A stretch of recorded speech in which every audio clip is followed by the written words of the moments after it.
The George Washington Masonic National Memorial is a Masonic building and memorial located in Alexandria, Virginia, outside Washington, D.C. It is dedicated to the memory of George Washington, the first President of the United States and a Mason. The tower is fashioned after the ancient lighthouse of Alexandria in Egypt. The 333-foot-tall memorial sits atop Shooter's Hill at 101 Callahan Drive. Construction began in 1922, the building was dedicated in 1932, and the interior finally completed in 1970. In July 2015, it was designated a National Historic Landmark. The memorial is served by the King Street, Old Town Metro station on the blue and yellow lines of the Washington Metro. The station is located about 4 blocks from the memorial. Early memorial efforts and Washington Memorial Park. The idea to construct a Masonic memorial for George Washington was first proposed in 1852 by the Washington area's Mother Lodge, Fredericksburg. Lodge No. 4. Funds were sought from Grand Lodges throughout the United States to construct a memorial Masonic temple with a large statue in the vestibule. Enough funds were raised to commission a life-size bronze statue of Washington in full Masonic regalia from a sculptor named Powers who was living in Rome, Italy. The statue reached Alexandria in early 1861, just before the outbreak of the American Civil War. It remained on display in Alexandria until the summer of 1863, when it was moved to Richmond, Virginia. The statue was destroyed in the fire which occurred as Richmond surrendered to the Army of the Potomac on April 3, 1865. Plans for a Masonic memorial moved forward again in 1909 after work on a competing memorial began. The proposed site for the new memorial was Shooter's Hill, which at one time had been seriously considered by James Madison and Thomas Jefferson as the site of the United States Capitol building. On May 8, 1900, citizens of Alexandria formed the Washington Monument Association of Alexandria, a non-profit organization whose mission was to build a memorial to George Washington in the city of Alexandria. Little was accomplished in the organization's first few years of life, but in February 1908 the WMAA purchased an option to buy a 50-acre tract of land on and around Shooter's Hill and the nearby Alexandria Golf Course. Most of the land immediately on either side of King Street was subdivided into housing tracts and sold, with 25 acres on top of Shooter's Hill reserved for a memorial. The sale of the housing subdivisions paid for the purchase of the entire tract, with enough left over to provide for construction of a memorial. Within a month of the purchase of Shooter's Hill, the WMAA decided to build a park rather than a memorial. The new subdivision, named Fort Ellsworth, was platted in November 1908, and public streets laid out. The park was ready for dedication on April 30, 1909, the 120th anniversary of the inauguration of Washington as president. Alexandria Washington Lodge No. 22 was asked to preside over its dedication. President William Howard Taft, Vice President James S. Sherman, Speaker of the House Joseph Gurney Cannon, Virginia Governor Claude A. Swanson, Virginia Lieutenant Governor J. Taylor Ellison, the Board of Commissioners of the District of Columbia, Baltimore Mayor J. Barry Mahule, and numerous other dignitaries attended the dedication ceremony. Formation of the George Washington Masonic National Memorial Association. There were several reasons why Masonic bodies finally began to build a memorial. The construction of George Washington Memorial Park sparked renewed Masonic interest in building their own memorial. But another reason was the safety of items owned or used by George Washington and which were now owned by the Alexandria Washington Lodge. The lodge had suffered several fires over the previous century, and a number of these historic items were destroyed.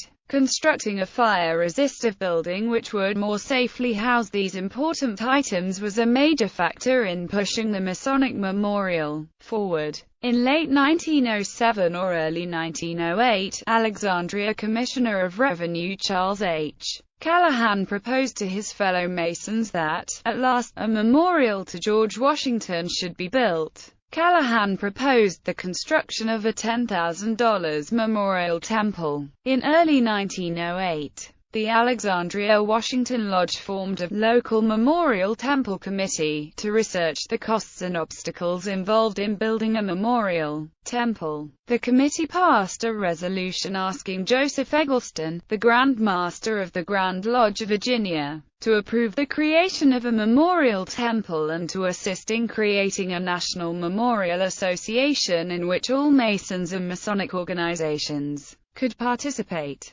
On May 7, 1909, the Grand Lodge of Virginia called upon all Grand Lodges in the United States to meet in Alexandria on February 22, 1910, to discuss plans for organizing a George Washington Masonic National Memorial Association whose purpose would be to construct a memorial temple. President Taft, a Representative Champ Clark, Secretary of War Jacob M. Dickinson, and Virginia Governor William Hodges Mann all spoke at the February 22 meeting. The George Washington Masonic National Memorial Association was formed at this meeting, and plans were adopted to raise $500,000 to go toward the cost of construction and another $500,000 for an endowment and maintenance fund. Thomas J. Shryack, Grand Master of Maryland, was elected president of the GWMNMA. At this point, the GWMNMA only planned to construct a Masonic temple, not a giant memorial. One floor was to be set aside for use by Masonic lodges, and one or more fire-resistive,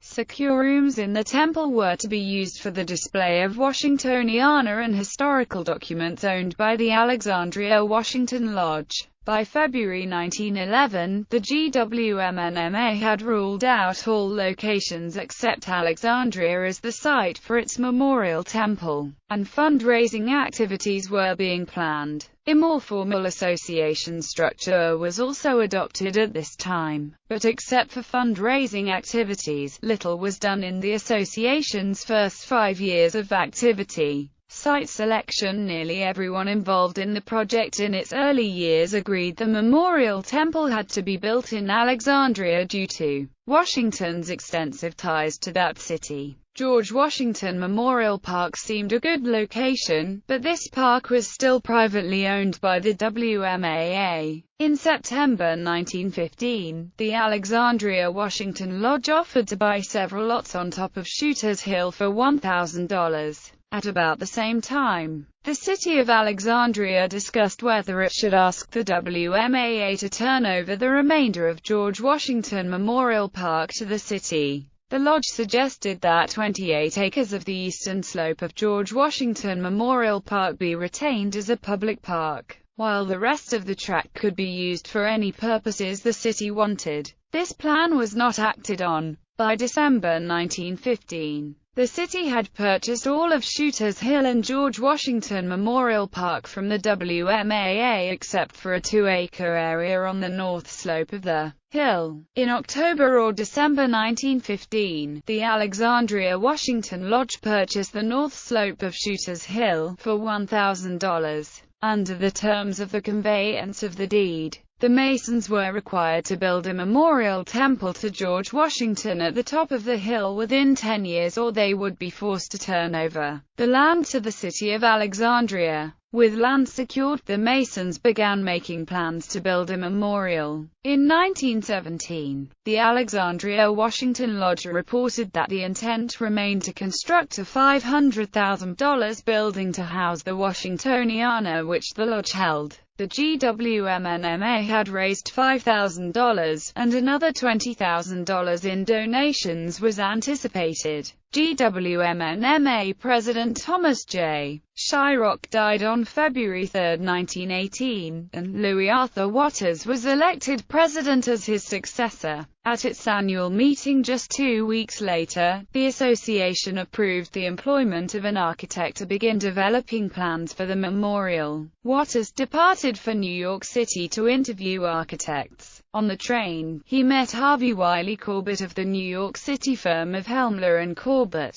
The GWMNMA selected Corbett to be the chief architect. By February 1922, the GWMNMA had radically revised its plans for the memorial. Now the association planned a building which would cost $1.5 million, with another $400,000 set aside for landscaping the grounds and $500,000 as an endowment for perpetually maintaining the memorial. The directors of the GWMNMA also approved a new charter for the organization, inspected the building site, and approved blueprints for the building. The state of Virginia approved the revised charter for the GWMNMA on March 16, 1922. Early designs: Corbett planned a three-story memorial temple topped by a three-story tower. The first three floors would be built in the neoclassical style, while the tower would be a variation on the setbacks popular in modern architecture. The structure was to be built entirely of masonry, with almost no metal used in its construction. The rationale for this decision was that a building constructed purely of stone would be the most permanent structure possible. The firm of Osgood and Osgood of Grand Rapids, Michigan, was the consulting engineer. Daniel Lee Moran designed the building's foundation. Gunvald Oz was the structural engineer. The firm of Clark,